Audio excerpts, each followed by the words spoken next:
मौसम की तरह तुम भी बदल तो न जाओगी, मौसम की तरह तुम भी बदल तो न जाओगी, मौसम की तरह तुम भी बदल तो न जाओगी।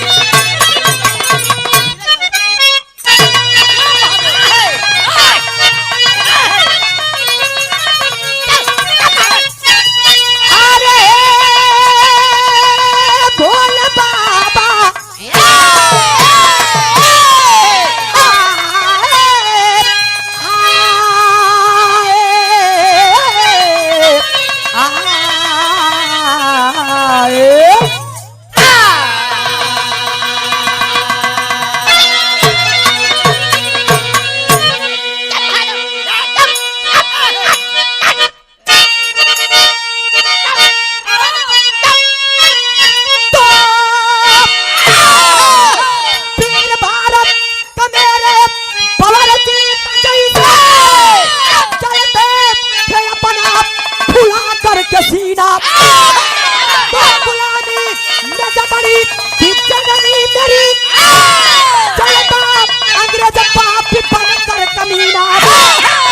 की चलती हुकूमत, अरे मुश्किल किया था नारी का जीना, अरे लिखते कभी भोजराज हंसते हंसते, शेरे बबर सूरज कदम दे करीना।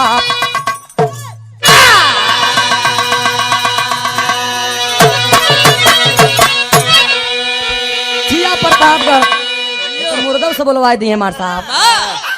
आवा अच्छा रुचि बड़ा खुश है, यही सोचत है बा ठीक बा अच्छा ये के गरी नहीं चापे है हम रामदेव तक चापाऊ का उनकी की नहीं महाराज करे जब यहाँ लेके चले पारी आए महाराज एक पौवा दूध ना पियाया हमका और अब चपवावा था रामदेव उस्ताद की नहीं। खैर अगर इनकर मर्जी बाबा लाल गुरुदेव आवे वो चाप दे तो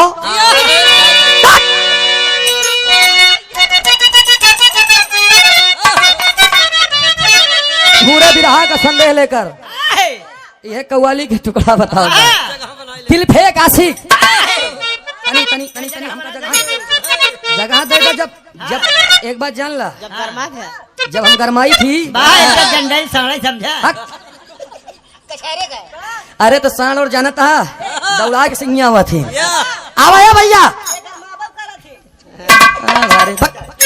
भैया दोनों दिल फेंक आशिक मासूका से अपने कहा था कि जा बेवफा जा तुमने मेरे दिल को कांच का टुकड़ा समझ करके खेला है। आए हाय राम दर्द से लेकर के एकदम आक्रोश में कहा बा का कहे मार साहब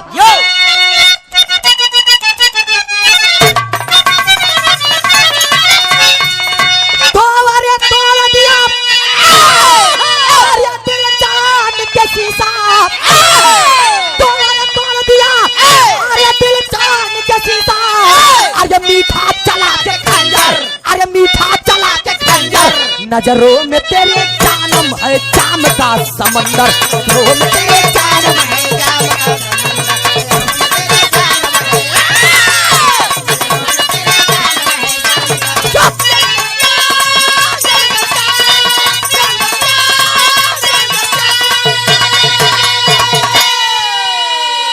चपाई का काका एकदम चपाई गया। अरे वाह एक जोरदार ताली बजा दे तनी समरे काका के नाम से तो अच्छा हाँ आधा से पूरा नहीं हो। अरे महाराज ई कहा सवा से तनी हमरे ताऊ और मेहनत करब ना कहबा तब तो तोड़ दया महाराज ए भैया देखा हम हई तो अखाड़ा हमार बा मरहूम हैदरली जुगनू जी के लेकिन अगर हम परिचय न बताई तो केहू जनबे न करी कि सूरज यदुवंशी भी हैदरली जुगनू जी के अखाड़े से है। दुनिया कोई शुद्ध ए बेनी भैया कोनो शुद्ध पनीर हो जाई शुद्ध परवल हो जाई शुद्ध सूखी हो जाई लेकिन सूरज यदुवंशी शुद्ध रिमिक्स मिक्स वेज सब मिला के चली थी। अब हमारे साथ तरी सही लेकिन वीरन के बदे एक भाव बा ये हमारे देश के फौजियों का एक संकेत है हम लोगों के लिए कैसे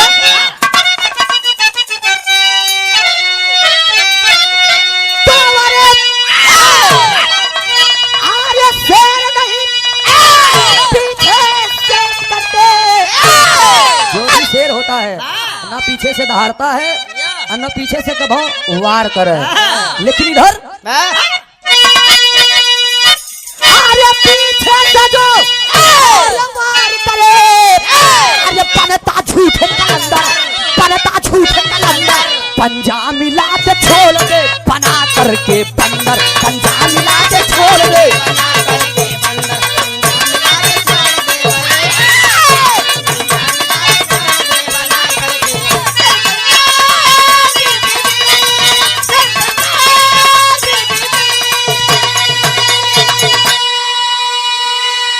और ये छोटे प्रधान सराज सागर से इस भाव पर प्रसन्न होकर 1 से 1 रुपया का पुरस्कार। बहुत बहुत नमन व प्रणाम व आशीर्वाद दे। हम बच्चे कला में कामयाब रहे, जा रहे हैं, खुश रहे, आबाद रहे। रुचि जो लोगों के मतलब लोगों के अंदर जो एनर्जी होती है वो अगर केहू के हाथे में देबा, ए रुचि केहू के हाथे में देबा तो फायदा बतावा था। हाँ बिल्कुल। अगर वो फालतू चलागा तो नुकसान बताई। यही से कहल गए मार साहब कैसे। अब हमार कहानी कहाँ के बा, के कर बा, कैसन बा बतावल गेल मार साहब कैसे। चौहरी लाइन में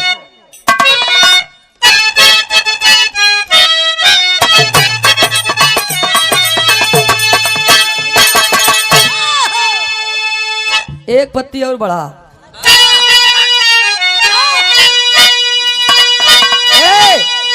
कहानी कहाँ के बाद, अरे प्रयागराज के अंदर फतेहपुर निराला, बाबू कैलाश यादव चटिया जेकर बागवाला, एक बेटा जन्म लिया है, 4 तरह के चौके, एक बात जो भी बोले उसे हंसकर पूरा करते, जान लगाते हरदम, बीवी बेल की दुलारी, लाज लगाते किस्मत, बसे तो बीमारी, बात बात में खुद ही नहीं करता किसी की बातें, तीर की ऐसी भाषा करती नहीं जज्बाते, एक बात है तो चल के फौजी बना लाऊंगा, बदल ही चला है, तीनों साल चाहूंगा, पूरी साल आपके अंदर, एक बात नहीं निराली, किस्मत जो दिलाते हर बात नहीं निकाली।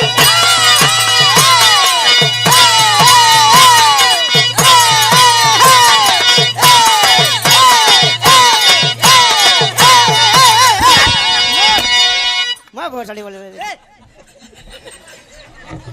ये खुद कर पाएंगे। अच्छा एक बात बा बेटवा, हम गायक बात झट से पीछे भागी थी, हुल देबे तो हम पचक जाब। आई आज उठा तम एक आँखिन देखत भी हम के ताने रहन।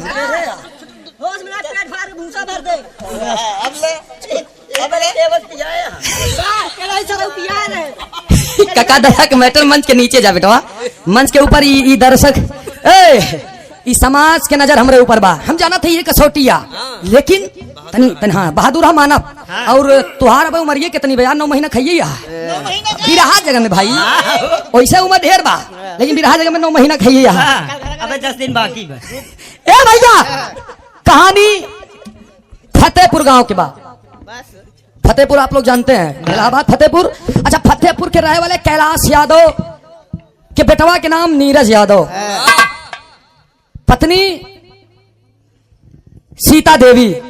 कैलाश के मेहरारू के नाम बस सीता देवी और एक छोटा सा बच्चा है जिस बच्चे का नाम है नीरज यादव। जिंदगी बड़े गरीबी में कटत बा। धीरे धीरे धीरे धीरे नीरज यादव की उम्र जब 5 वर्ष का, जब 5 वर्ष का नीरज हुआ है, स्कूल में ले जा करके एडमिशन करवाते हैं। अच्छा नीरज के एडमिशन जब कैलन तो धीरे धीरे एडमिशन के बाद नीरज पढ़ने लगा। उम्र बीतत बा, कक्षा 10 में गया है नीरज।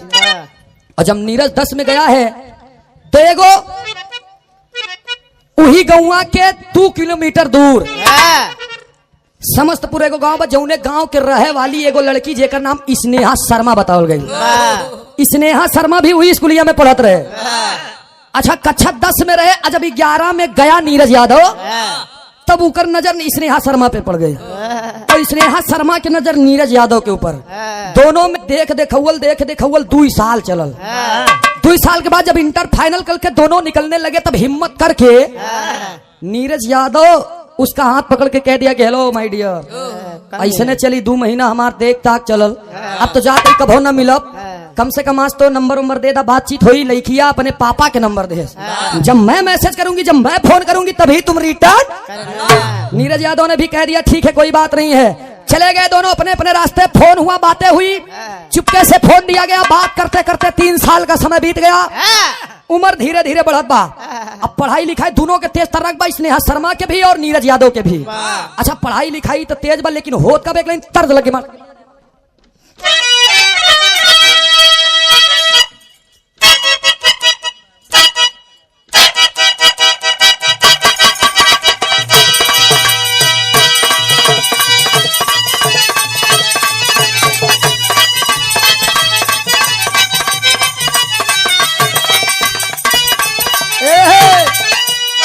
बड़ी सुंदर गीत के लाइन बा। दोनों लड़की के देख के इशारा दस बा, हेलो हेलो हेलो, अरे नया नया माल बा, गाड़ी बेबी साल बा,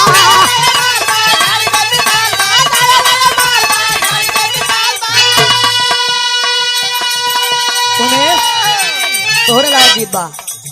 अरे नया नया माल बा, गाड़ी बेबी साल बा, हमारा तो जिया बहकावन है, मोरी रानी तन मारुति में आवाना, मोरी रानी तन मारुति में आवाना।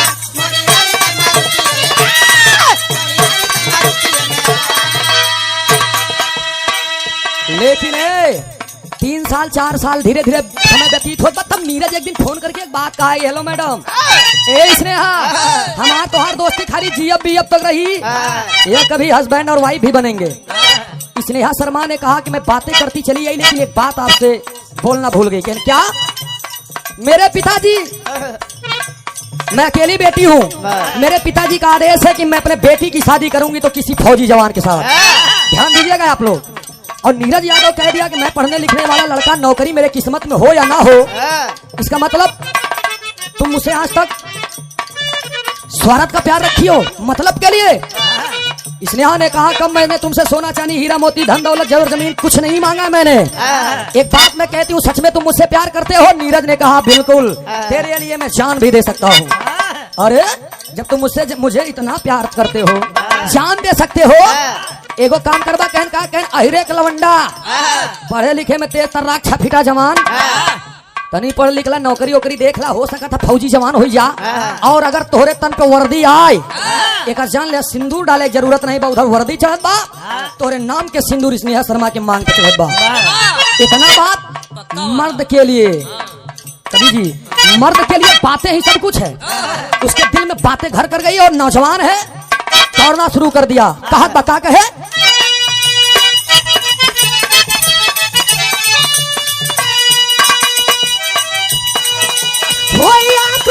बात ये क्या बोली,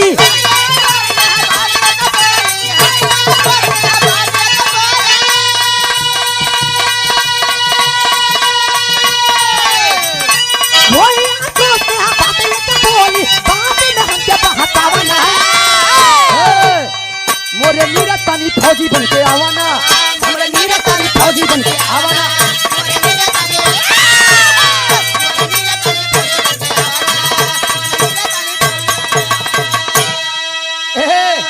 मोरे नीरज तनी फौजी बन के, नीरज कह दिया कि सुनो, अगर तुम मेरे मर्दानगी को ललकार रही हो तो एक बात याद रखना, मैं जा रहा हूँ।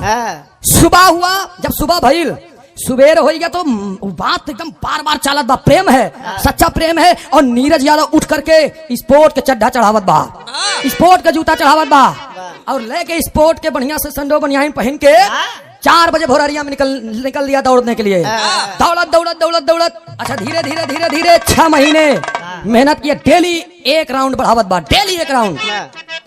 धीरे धीरे बातें बढ़ गई और उसके स्पीड भी बढ़ गए, और 6 महीना के बाद ऑनलाइन फॉर्म अप्लाई करता है, वैकेंसी आए और ऑनलाइन फॉर्म अप्लाई कर दिया। और जब ऑनलाइन फॉर्म अप्लाई कर दिया, ए भैया दौड़े जात बा, कहाँ जनते फैजाबाद। फैजाबाद गया है दौड़ने के लिए, बाहर है नीरज यादव, लाइन लग गई है, 1 2 3 बोल करके छोड़ दिया गया। और जब छोड़ दिया गया, बाहर है हमारे देश का नौजवान, जुनून है प्रेमिका की। देखा प्रेमिका कबो कबो ऐसा गर्लफ्रेंड भी मिल जाती लड़कियन में कि वो लड़कन के जिंदगी बना दे, और कबो कबो ऐसा मिल जाते कि एकदम से खत्म कर देते। लेकिन ई प्रेमिका की बात है अलग बात। इधर ही प्रेमिका कह दी कि कोई बात नहीं है, अरे पार पार नीरज, तमाम लोगों, हजारों लोगों के बीच में दौड़ते दौड़ते 20 मिनट 21 सेकंड में 5 किलोमीटर का रेस पूरा कर लिया नौजवान।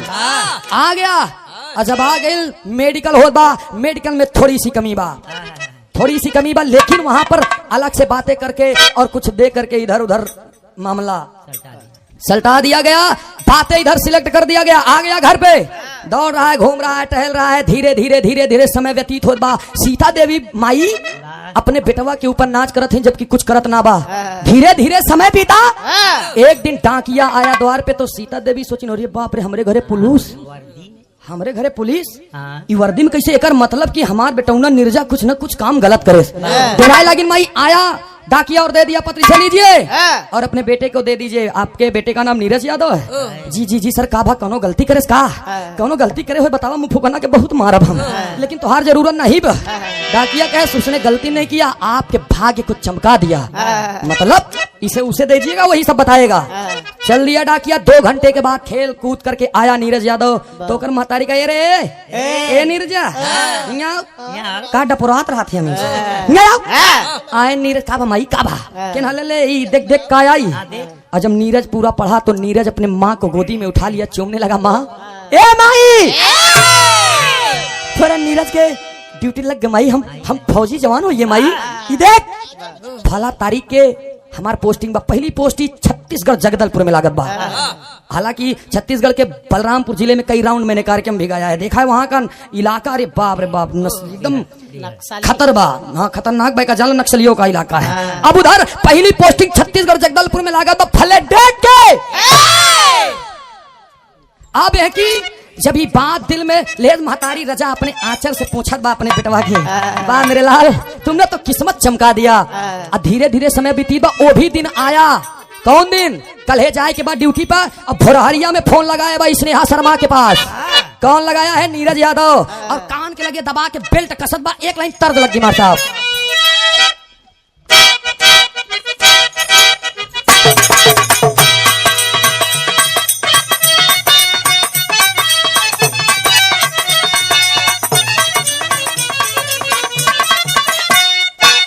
यह गीत के लाइन बा, एक पत्ती बढ़ जाता नहीं,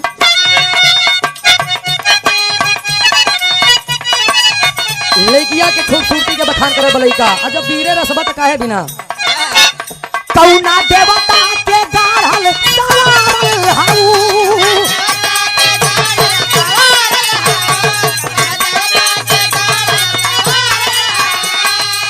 रुचि लड़का कहे हमरा खातिर जमी पे उतारल हाऊ,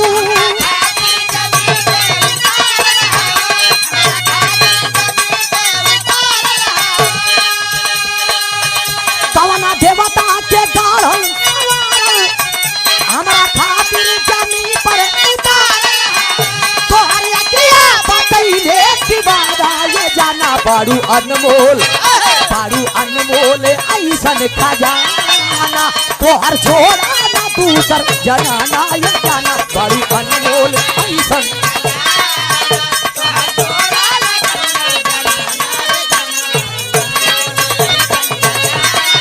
नहीं खेता में जोड़ा हो भैया। और ये विमल यादव जी, अच्छा ये गनमा पे खुश हो के हम जाना तो सटाई दे ऐसा जगह जहाँ जाए न चाहिए। 101 रुपया का पुरस्कार विमल भैया की तरफ से बहुत बहुत नमन है, प्रणाम है, आशीर्वाद है, हम अच्छे कला में कामयाब रहे, जा रहे खुश रहे, आबाद रहे। देखा हम जोन कहानी बताओ थी हमें, एक फौजी के दास्तान और एक प्रेमी प्रेम का, आज के युग में तो वही होत बा, जानते हैं कुछ लड़की भी बेकार हैं, कुछ लड़के भी बेकार हैं। आजकल के प्रेम कुछ तो ऐसा है कि अगर लड़की लड़का प्रेम करत हमें बेनी भैया, लड़की की हेलो कोई नहीं आ जाओ आज, लड़का गया और जब लड़का गया, जब पकड़े गए तो लड़की क्या कहती जानता, मैं क्या जानू, ये तो मुझे पकड़ लिया, मैं तो जा रही थी ऐसे। लगे हो ये बस तने पे मनाई अपना ही हो के पीटा थी। ये ना सुने कि का भोगा थुथुट डाउ सारे के कभी या तो बानर बना देते एकदम सनाई कही। या तो जिएंगे साथ मरेंगे साथ। और कुछ लड़कियां ऐसी होती है पकड़े जाने पर हाथ पकड़ लेती हैं, खबरदार जो तूने मेरे पति को छुआ था, ट्रेन के आगे कूद के जान दे देंगे। अगर मेरे पति को तुमने छूना, माँ का समय बता रही हूँ, ट्रेन के आगे कूद कर अपनी जान दे दूंगी। ये लड़की कुछ बतावा थी। अच्छा तब इतने पे घरे वाले ना ना ना हट जा भैया, हम भी टीबो मर जाए, ऐसी बढ़िया जिंदगी इनके साथ जिये दे। अब कुछ तो कहीं है दुनिया एक तरफ हम एक तरफ तो छोड़ा ये बात के बात है, लेकिन वह प्रेमी इधर कहा तो देखा, एक बात जान ले नहीं भैया, नकलो करे में अकल चाहिए। फौजी जवान फोन करके अपने स्नेहा शर्मा से एक बात लड़की है मेरे मर्दानगी को ललकारा था। स्नेहा सुनो मेरी बात, 4 महीने बाद कॉल करके उसने बताया है, क्या बताया है,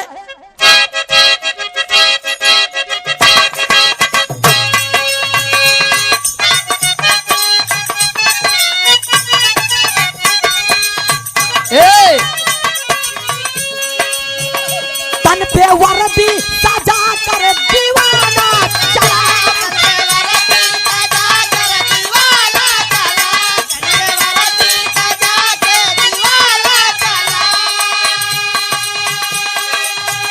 जया हिंद के नारा पे मस्ताना चला,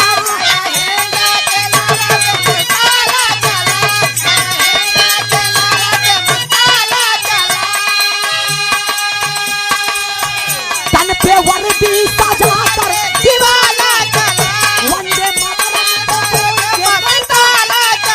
मैं तो गाया अब बात बताई, लुगाई नंबर पे नंबर, फोन पर फोन हमारे लगाई, मैं तो चाला मेरी लुगाई बताई, फोन पर फोन मैं तो चाला। और अच्छा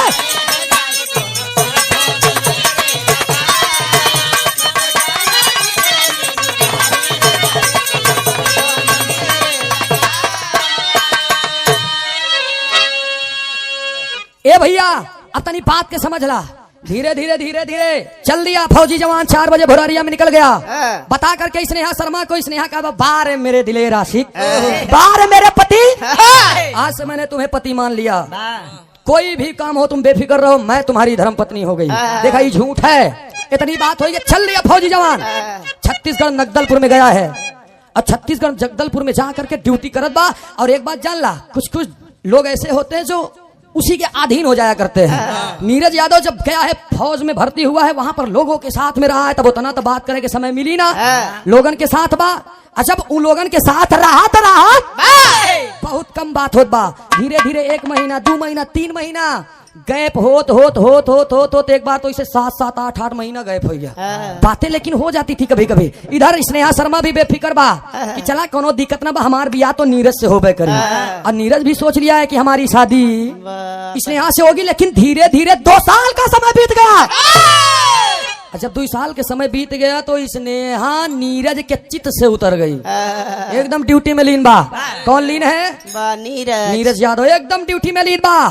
वंदे मातरम, भारत माता की, एकदम इनकलाब जिंदाबाद नारा लगाया है। और वही सबके लोग, सब लोगों के साथ में जगह बा। और एक बात का भाई, कोई भी नक्सली अगर इधर आंख दिखा दिया तो आंख ना दिखा हमको, हम वो है जो आंखें निकाल लेते हैं। अरे आंख ना दिखा हमको, हम वो है जो आंखें निकाल लेते हैं। भारत माँ के असली बेटे हैं जो गद्दारों की खाल उतार लेते हैं। अब तो लल करते बा 2 साल के समय बीत गया। इधर माई सीता देवी और कैलाश यादव जी के घर लल्लन प्रधान आई गए। अच्छा, जौन लड़का बेकार रहा थे उनकर के अगुआ ना तैयार हो। जब लड़का ठीक ठाक होता तब प्रधान जी बुलेट से आई गए। हाँ ए भैया कैलाश भैया, अगर तोहार बेटा उन्हें 2 साल से ड्यूटी करत बा, उम्र समय हो गया बा, कहता था हम एगो लड़की लाहौले हई, एक लड़की लाए हई, वही से बियाह करा दे। कहन के बा, कहन हमार बहने हैं। कहन क्या नाम है? कहन रीता यादव। कहन ओहो ठीक बाल, लेकिन ये बतावा कहन का, कहन मलकिनिया से बतिया लिया। मलकिनिया आराम से घूंघट उंघट टारे बकारे बखो बढ़िया। आए के कहा ए प्रधान ठीक बा, लेकिन जून जमाना के हिसाब से का दई है? प्रधान जी कहने 10 लाख रुपया नगद, बुलेट, जंजीर, अंगूठी। इतना बात सुन के माया इतना चीज मिली। ठीक बा, जा जा जा। बेटवा से न पूछब हमारे तरफ से हाँ बा। अब बेटवा कैसे न मानी, हाँ कर दिया। देखा रुचि हो गया। हाँ अब उधर न तो स्नेहा के पता न तो नीरज के। अब एक ही हाँ हो गया दस्तखत। प्रधान जी गए बता देने तैयारी करा खूब बढ़िया से 10 लाख की व्यवस्था करा। बुलेट और लड़का फौज में बा, फौज में हम जट ले है। इतना बात कह करके बातें कंफर्म कर दिया। और जब बात कंफर्म कर दिया तो आ करके उसने बताया भी। माई ई बात के पक्का करे खातिर बेटवा के लगे फोन लगाओ तो झूठे बेटवा हमार तबीयत बहुत खराब बा, डॉक्टर साहब कहन कि ज्यादा दिन तक ना रहा तनी बाबूजी के ले लाओ, ज्यादा दिन तक हम ना जिया। नीरज यादव फौजी जब इस बात को सुना मेरी माँ बीमार है, जा करके आदरणीय हमारे बाबूजी श्री पप्पू यादव जी ई घर मालिक साहब, अच्छा सोई उठा कोनो दिक्कत नहीं। बाबूजी की तरफ से 500 रुपया का पुरस्कार चला। सौतन में आशीर्वाद मिली, बहुत बड़ी बात भी। बहुत बहुत नमन प्रणाम बा, आशीर्वाद दें। हम बच्चे कला में कामयाब रहे, जहाँ रहे खुश रहे, आबाद रहे, बुरा न मानो होली है। ए भैया तनी से हमारे बात पे ध्यान दिया। नीरज यादव वहां से छुट्टी लेकर के आया है 3 दिन के लिए। और जब घरे पहुंचत बा टोपी ओपी लेके बढ़िया अपन बैग वैग लेके जब टोपिया ऊपर करे तो देखत बा घरे आए कि माई उनकर हैंडपंप पे पानी भरत रहे। और जब पानी भरत रहे तो नीरज क्या है ये तो कल फोन करके कहा बा हम तो ना बचा 2-3 दिन में मर जाब। आई तो पानी भरत बरे आई गवा बैग वैग रखे तो टोपी उतार के माई कहा माई नमस्ते। माई की बेटा माँ आइया क्यों रहा नहीं पानी भरत, देखा नकल माई के कहन ठीक माई आओ आओ। लेकिन माई बढ़िया से आचर उचर। अच्छा एक बात जान लिया, माई के जियरा गाई के पुतवा के जियरा कसाई के बाबू जियरा साढ़े के मर जेबे बहन। ए भैया माई जाए के खूब चुमकारे के बाद माई वही प्रस्ताव रख देन बेटवा 10 लाख रुपया बुलेट जंजीर अंगूठी सब मिल जाई। लल्लनवा प्रधानवा के बहने लड़की निक के देखे नहीं आई माई, लड़की खूब निक के हम पतो माना बोका बियाह कैले लड़किया। अब देखा 2 साल के बाद नीरज के इसने आसर में याद आई। अरे बाप रे बाप, मैं अपने बचपन की प्रेमिका को धोखा दे दूं? ना ना ना ना ना ना ना माँ, आपने इतना बड़ा फैसला ले लिया और अपने बच्चे से पूछा तक नहीं। माई झूठे रोवे लगिन। अरे बाप रे बाप बेटवा आज तू इतना बड़ा हो गया कि हमका फैसला ले पड़ी और तो पूछ के। जब इतनी बात सुनस तब माई छच्छा काल मचा दी। घर परिवार वालों को इकट्ठा कर ली, गांव वालों को इकट्ठा कर ली, नात रिश्तेदार को इकट्ठा करके दाब दबिश लगा करके नीरज यादव को शादी करने के लिए तैयार कर दी। जब नीरज यादव शादी करने के लिए तैयार हो गया, चल दिया फोन को तुरंत फोन नंबर लिया और ब्लैक लिस्ट में डाल करके स्नेहा शर्मा का नंबर डिलीट कर दिया। ध्यान दीजिएगा पंचो, बहुत दूर की कहानी नहीं गावत है, हम अपने यहाँ की कहानी गावत है। नंबर डिलीट कर दिया। अच्छा नंबर डिलीट कर दिया, वाह रे मेरे देश के फौजी जवान, अपने माता पिता घर परिवार के सम्मान के लिए नंबर डिलीट किया, चल दिया। छत्तीसगढ़ जगदलपुर में तैनात है। 10-15-20 दिन नंबर ना लागत बा, रह करके स्नेहा शर्मा के याद आवत बा। लेकिन समय बीतत बा, इधर बात पक्का भइल बा, शादी विवाह के डेट हो गया, छुट्टी लेकर के आया, शादी कर लिया। ब्याह करने के बाद फिर से गया है नीरज यादव फौजी जवान, वहीं पर ड्यूटी कर रहा है। तब तक एक दिन तू नंबर जब लगाओ बा स्नेहा शर्मा बिजी बताओ बा, तो दूसरे नंबर से फोन लगाए बा। और जब घंटी गई बा तब स्नेहा कहती है कि हेलो नीरज, तुमने मेरा नंबर ब्लॉक कर दिया है, क्यों? ऐसा तुमने क्यों किया नीरज? नीरज की आंखों से आंसू टपकने लगा और एक बात कहा, तरस लग गया मार साहब। कैसे?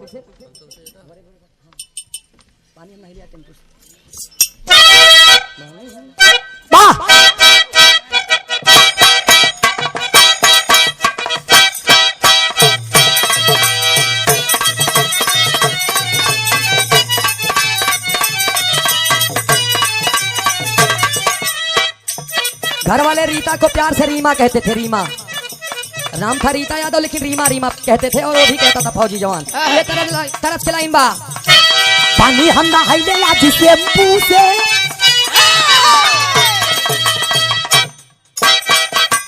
पानी हम ना हाइले जिसे मुंह से, तारा सखी संग टेम्पू से।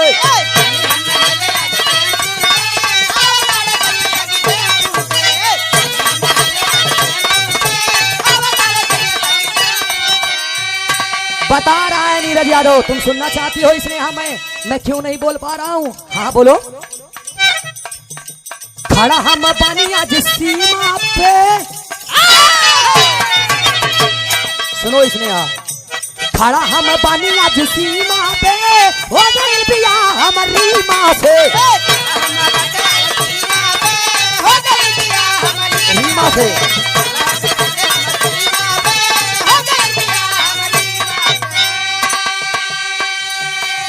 माई बाप के ऐसा चारा चलल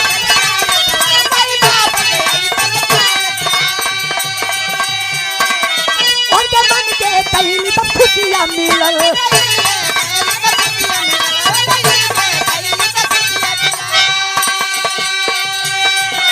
तुलन करी तो सरीना से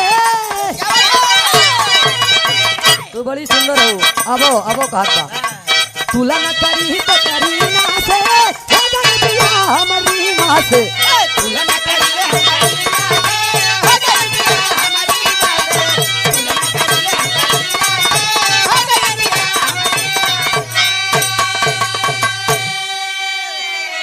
अरे ये बाप रे बाप स्नेहा जब इस बात को सुनी फोन हाथ से फोन छूट गई और कहा बस तुमने मेरे साथ में गद्दारी किया है नीरज तुमने मुझे धोखा दिया है आंख मूंद करके मैं विश्वास करती थी तुम्हारे ऊपर मेरे पिताजी सुनेंगे पिता का नाम था संजय शर्मा अरे ये बाप रे बाप और उनके अर्धांगनी के नाम रहे अंजलि शर्मा पिताजी उसके कश्मीर के करीब बर्फ के में काम करते रहे हो अच्छा इधर जब इस बात को सुनी दरवाजा लॉक कर दी स्नेहा शर्मा रोने लगी और दरवाजा लॉक करके रोने लगी है सो गई सोते सोते शाम हुआ माँ आती है जगाती है दरवाजा खटखटाती है जब स्नेहा नहीं बोले माँ 2-4 लोगों को इकट्ठा करके दरवाजा को तोड़वाती है और स्नेहा को बाहर निकालती है और कहती है अरे तुझे क्या हो गया स्नेहा चिपक करके अपने माँ के सीने से रो करके हर बात बयां करती है कि माँ अरे बाप जिससे मैं इतना प्रेम करती थी जिसे मैंने अपने मन मंदिर में पति मान बैठी थी आज उसने मेरे साथ धोखा कमाया है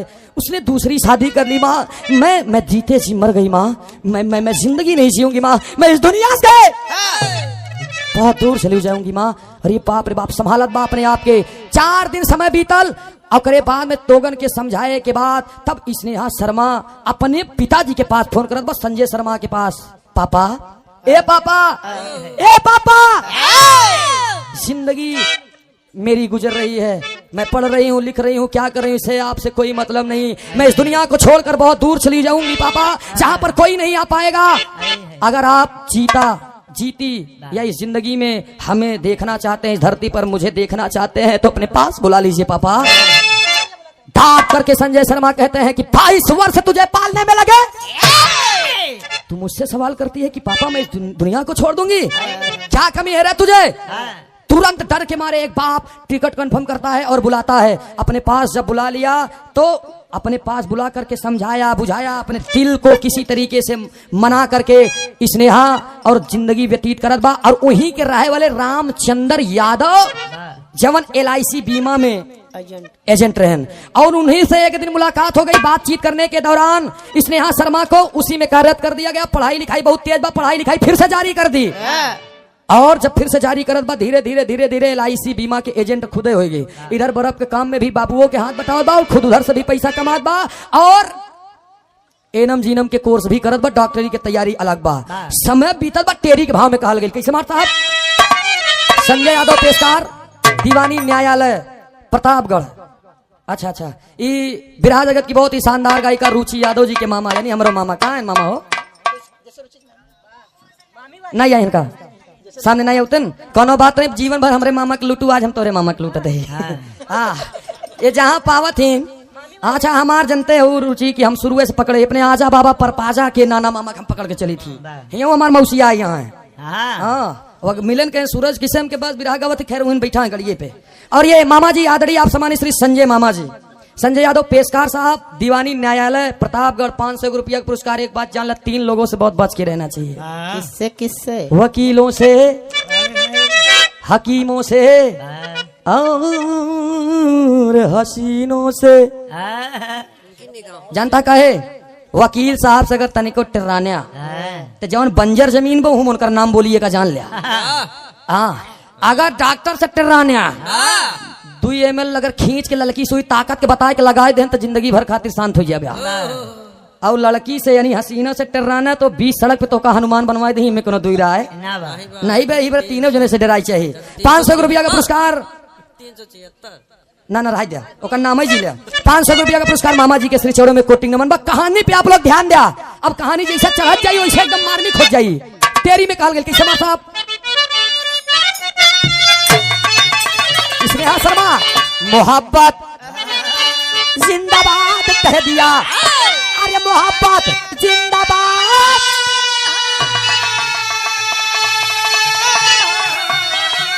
वो मोहब्बत जिंदाबाद कह दिया।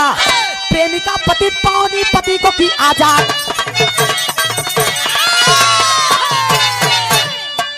प्रेमिका पति पावनी पति को की आजाद। मोहब्बत जिंदाबाद कह दिया। जाओ बेवफा, अब स्नेहा भी आजाद हो गई। अब तेरे चक्कर में पड़ने वाली नहीं है।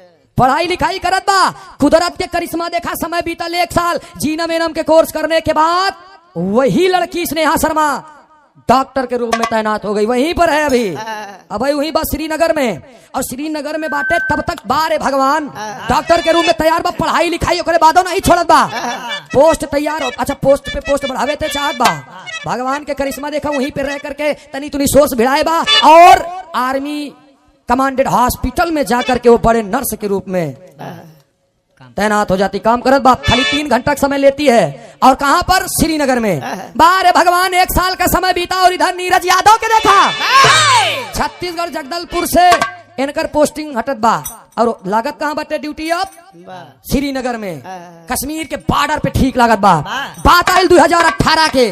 और जब 2018 के आयल तो आप लोगों ने नक्सलियों का हमला देखा था, जिस समय 18 नौजवान शहीद हुए थे हमारे यहाँ के। वही बीच में जब नक्सलियों ने चोरी से यानी पीछे से पीठ पीछे वार किया था, 18 नौजवान हम लोगों ने सुना कि शहीद हो गए थे।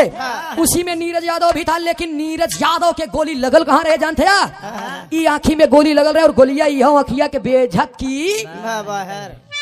हमारे भारत के फौजी जवान पहुंचे वहां पर और सभी लोगों के नब्ज को टटोला। तमाम वीर शहीद हो गए थे। लेकिन जब नीरज यादव के नस के छुए तो सांस आवाज जात रहे। उठा करके इसे उसी आर्मी कमांडेड हॉस्पिटल में ले जाकर के श्रीनगर में एडमिट किए, जहां पर ओ स्नेहा शर्मा आज डॉक्टर के रूप में तैनात है।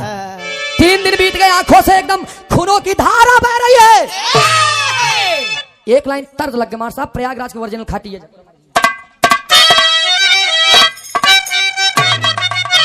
यह गीत लाइन बा। अरे राम अरे जाको राम अरे झूलनी साड़ी लहराई हो जाको राम अरे झूलनी। ये बाबू राम आधार उस्ताद गाए रहे। लेकिन एक बिरहा हम गाई थी मार साहब। ओमे पुंजी कस्थला बनरी के हाल बा। हनुमान जी उसी कह रहे हैं कहां से आए बनरी मोरी नगारी में। कहां से आए बनरी एक बिरहा गए। एक बिरहा जो नवा बिरहा गाय रहे ओमे हनुमान जी के जाए के चिड़िया संकेत करत रहे। तो हनुमान जी कहे अरे सुना है मोरी चिड़ई।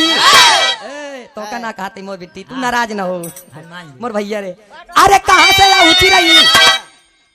हनुमान जी कहते रहे सुना सुना हमार बात। देखा आप लोग हंसा जी महाराज हंस देवते अपने ऊपर ले ली हैं। ना हंसा ना बिल्कुल ना हंसा नहीं। ये बहन हमारे ऊपर खुंखार शेरनी है हमला करिए।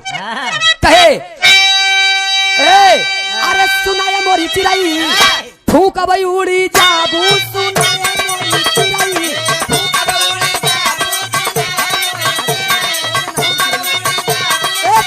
तो के ना कहते पागल तू तो ठीक है चिड़ैया ना ना राबे भाई नहीं से।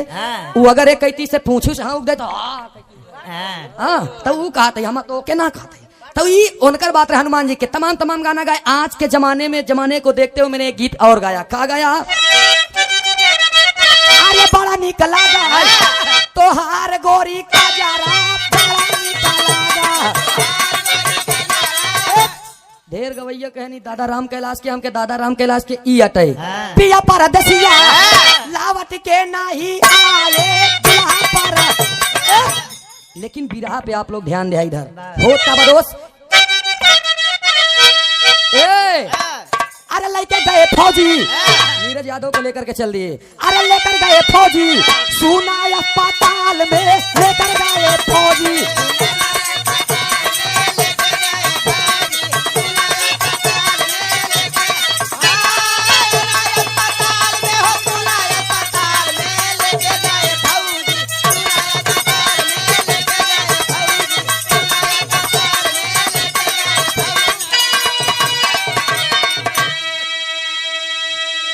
ले जा करके हॉस्पिटल में एडमिट कर दिए। जब एडमिट कर दहन आज एकदम मायूस है। 3 दिन का समय बीत गया। खून से लथपथ आज नीरज यादव लेटा हुआ है, सोच रहा है, और उसे देखने के लिए उसकी धर्म पत्नी रीमा यादव और उसके पिताजी आए हैं। और जब देखे बदे आयलन तो रीमा देखत बारे 3 साल भवा बबिया भय, एक गदेला लड़का नहीं है, नहीं हम ई तो आन्हर हो गए। वहीं पर लेटा है नीरज यादव, और वहीं पर बैठ करके अपने पिताजी से कहेगी, ए बाबू भाई तो हम जवान नहीं, हम अनहरे के साथ जिंदगी न बिताओ। अरे अंसी तलाक उलाक ले हम अब हम दूसर बियाह कर। देखा ये बिटिया कहा बस स्वयं अपने बाबू से। पिताजी कह रहे पागल ये हॉस्पिटल है, हॉस्पिटल है का करी हम अपने जिंदगी साथ खेलब का। इनका कही तलाक उलाक दे दे। देखा ये बातें हैं। जब इतनी बात जब कहे